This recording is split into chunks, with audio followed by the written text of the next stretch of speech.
Hey, welcome back to the Girl Be Free podcast. I'm your host, Siobhan, your community cultivator and founder of Be Free Project. I help women who are ready to flourish, feel fulfilled, and be free to show up for themselves. I am deeply passionate about community, sisterhood, and personal growth. So if that's your jam, keep on listening. And now let's get into the show. Hey, welcome back to another episode of the Girl Be Free podcast. I am honored to have you back for another week. And this week I am loving fresh flowers. Now, I'm not a flower person per se, but I do think flowers are pretty. When I came back home from a trip, my husband had 3 bouquets of flowers for me. He had some yellow roses, and then when I came into my office, he had 2 bouquets of pink and yellow flowers in vases, and they are so pretty. They bring a certain energy to my office. I smile when I look at them, and it's really nice to have fresh flowers. My absolute favorite flower is sunflowers, and I also think tulips are pretty as well. And I asked a question in the Be Free Inner Circle, which is my membership community for real sisterhood and accountability. And if you want to learn more about that, you can go to BeFreeInnerCircle.com. But I asked the members, I said, what is your favorite flower? And then after they responded, I said, when was the last time you purchased yourself your favorite flower? And for many of the members, it had been a long time, if ever, or they waited for someone else to buy them flowers. And so I challenged every single woman to go out and buy her favorite flower for herself and then post a picture once she did it. And it's been amazing to watch all the beautiful flowers that they're buying for themselves, and it makes them feel good. And so I want to challenge you as well, whatever your favorite flower is, treat yourself. Don't wait for somebody else to do it for you. Treat yourself to your favorite flower. All right, so today's topic is doing the work as hard as F. And I have been telling my one friend, Denise, for a minute. I'm like, you know what? Doing the work is so hard. Why aren't more people doing the work? I feel like I'm the only one doing it, just complaining, all the jazz, right?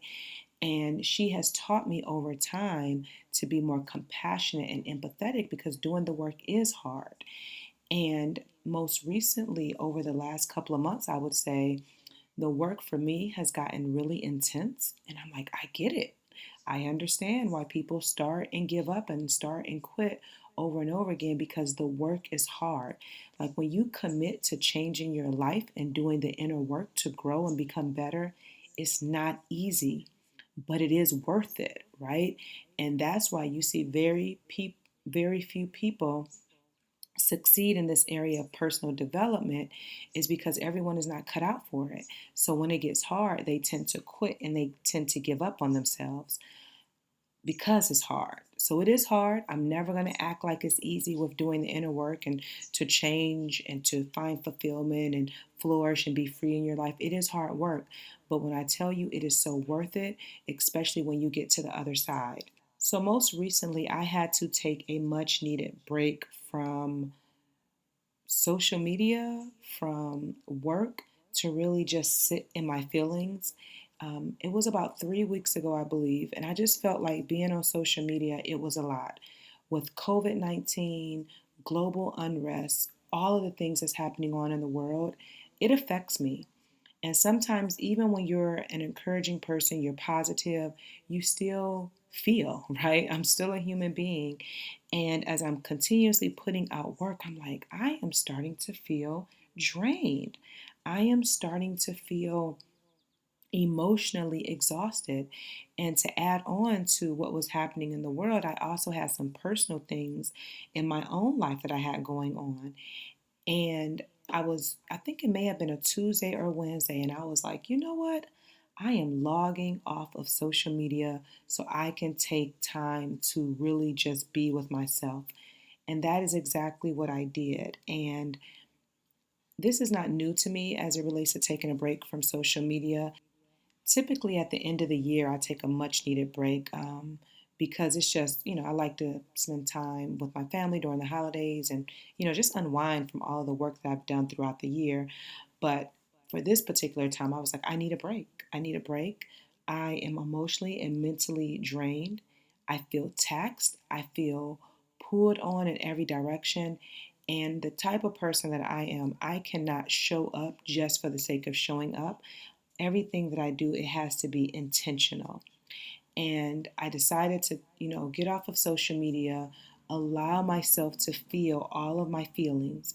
And I think I may have talked about this in a podcast before, but feeling my feelings is not necessarily an easy thing. It's actually a new concept for me because I was taught growing up, no matter what I was going through, you're going to be fine, be strong, you're going to be okay. But no one taught me how to feel my feelings, right? And so now I'm in this space where I'm experiencing a lot of different emotions at the same time, and I'm learning how to have them and how to process and manage through them.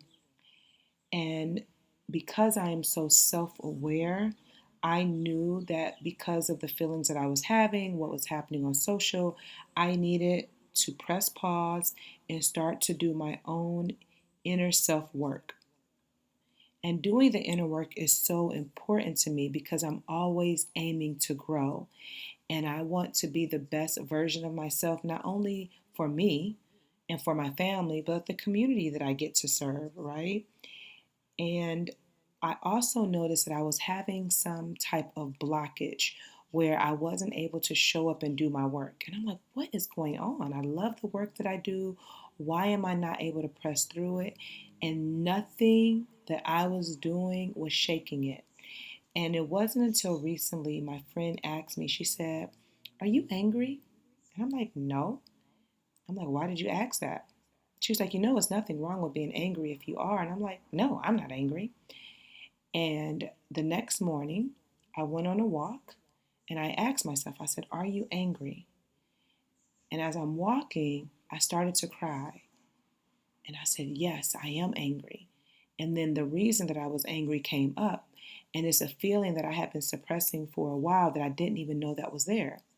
But had she not asked me that question, I wouldn't have been able to, number one, acknowledge that I was feeling angry, and then also accept it and then begin to release it. And so right now, there is a situation that I'm angry about, and I am allowing myself to be angry. And that is a new feeling for me because I have some passive aggressive tendencies, and I wasn't taught that being angry was okay. And with my good girl persona that I'm working through, good girls don't get mad, right? Good girls aim to please everyone. They play nice. So being angry is new for me, but I am accepting it and I'm saying, okay, I feel angry, but I'm also inspired. I'm also happy about this. I'm also excited, or this thing makes me sad. And I'm just allowing myself to feel all of my feelings. I plan to do a whole episode on that because I'm learning so much about feelings that I feel that it would be beneficial to my audience. Again, as I learn a little bit more about it. And so, with taking the break from social media and also my work, only place I really showed up was in the Be Free Inner Circle because it's, my community and I wanted to be there for the ladies. But I took a break from everything else. And what I was doing is a lot of journaling and really freeing myself on paper. I started back going to therapy. I also was connecting more with my friends and really just sharing how I was feeling and allowing them to make space for me and allowing myself to be vulnerable. I also started running again a few times per week because I realized that running is something that I deeply enjoy. It energizes me, it's where I get my creative juices, if you will, and that has been really, really helpful as I work on this next version of myself that I told you guys I'm calling Becoming Siobhan. And so when you're doing this type of work, specifically emotional and mental work, it is a lot. And let me point out, it wasn't until, I don't know, recently that a few friends brought to my attention that emotional and mental work is work. I didn't think that. I always thought that when doing the work, that you had to have something tangible on the other side. So, for example, I'm recording this podcast. Once I'm done recording the podcast, I get to put it out in the world. My work is done. I never considered the emotional and mental work that I was doing as work. and that it would weigh heavy on my body as I work through it. Now I know, but I didn't know that before. And so that has been very enlightening to me. And I'm giving myself space. So on the days that I feel like I need more rest, or the days I feel like crying, or something has affected me and I'm feeling sensitive about it, I'm allowing myself to feel all of those feelings and know that the emotional mental work that I'm doing is just as important as the work that I do in Be Free Project. I hope that makes sense to you. And so, what I'm most excited about, that I'm just like overjoyed, number one, is the Be Free Project headquarters. I have my own office now, which is absolutely beautiful. There's so many windows around me, so much positive energy that I have in my space. And it feels so good to be in a space that's in alignment with how I feel. And so I'm excited to ease back into work, to begin creating products and resources for my audience that I know is going to serve you greatly, in addition to the products and services that I already have, which you can always learn more about them at BeFreeProject.com. And then I'm also excited about 3 to Be Free. And I did a podcast on this where I talked about this framework that I have that has really been the game changer for me. And the 3 to Be Free is to take action, walk daily, and affirm yourself. And by applying those 3 simple, practical, tangible things every day, you're going to start to feel better about your life. And it's going to help you as you're doing the work. It will help keep you grounded. If you haven't listened to that episode, be sure to go back and check it out. We're going to be doing a challenge coming up, so make sure you're following me on Instagram at Siobhan Sudbury, or you can follow the Be Free Project page. But those are the things that I'm most excited about as it relates to how I'm moving forward. And so for you, I really want you to think about giving yourself grace as you do the work, but don't ever, ever, ever quit, because you matter. What you have to offer the world matters. And when you quit, it's going to be harder to get started again, no matter what you're working on in your life. So I encourage you to keep striving forward, keep moving forward. Surround yourself with people who will hold you accountable, that will encourage you while you're doing the work, so that you're less likely to give up. Listen, I am feeling all of my feelings. I'm doing the work. It's very hard, but I'm still showing up for my community, myself, and my family, anyways. So that is what I want to share with you today. If this episode was inspiring or encouraging to you in any way, shape, or form, please share it. You can share it in your IG stories. Feel free to tag me so I can see it. You can copy the link and send it to a friend and say, hey, girl, hey, listen to this episode. I will put the worksheet in the show notes for you for the 3 to Be Free, so you can download that, and then be sure to begin to use it in your day-to-day practice as you're working on being free in your life. And then finally, make sure you subscribe to my newsletter. That is where you can stay in the loop with everything that I have going on with Be Free Project and the work that I'm doing. So I hope you were inspired today. I hope you were encouraged.